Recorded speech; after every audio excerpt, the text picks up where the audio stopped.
Good afternoon, it's Jacob Dunson with 2NURFM Hunter News. Jesmond will become the home of Zara's House, a community centre aimed at helping recent immigrants to Australia. Once opened, the centre will provide a place for migrants to practice English and building networks which will aid them in becoming a member of the community. Wallsend MP Sonia Hornery says the centre is very important. There is a large push by constituents who want to make sure that we welcome friends from overseas, but given that we have 12.6% of our constituents born overseas, there is a real strength in creating organisations where people can be active and make friends and get to know our local area. The University of Newcastle has secured almost $700,000 in funding to begin research on a critical placenta receptor. Research is aimed at optimising fetal growth and could benefit all mammals, including threatened animal species and domestic animals, including livestock. The findings may also help develop mechanisms for controlling the fertility of feral animal species.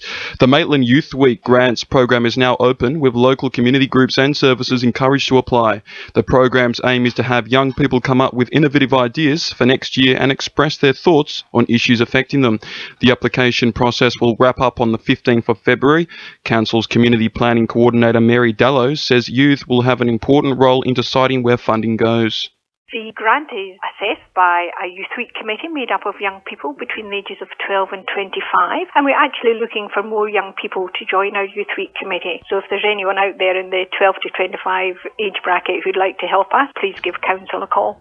Blue-green algae levels are at high alert at Waikawa Waterworks, Telara Lagoon and Rathliba Lagoon in Maitland after recent water samples were taken.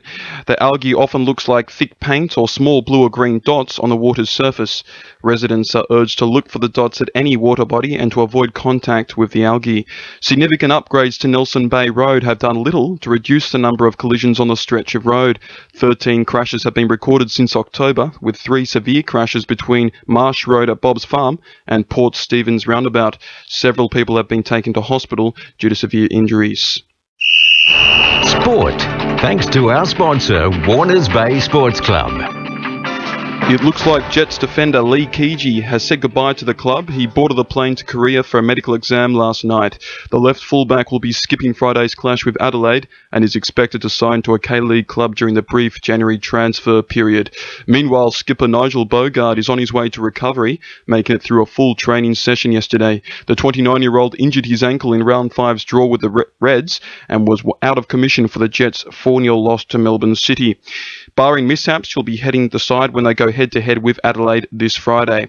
Knights recruit Trent Hodkinson is returning from wrist surgery to play in the NRL All-Stars. He was named in Wayne Bennett's side to tackle the Indigenous All-Stars on February 13. Hodkinson has missed contact training with dislocating the wrist at Hunter Stadium back in August. And Maitland driver Brad Elder will be looking to nab his 50th career win in the first 6 of 8 races in Newcastle tonight. 2NURFM News Time is 10 past 12.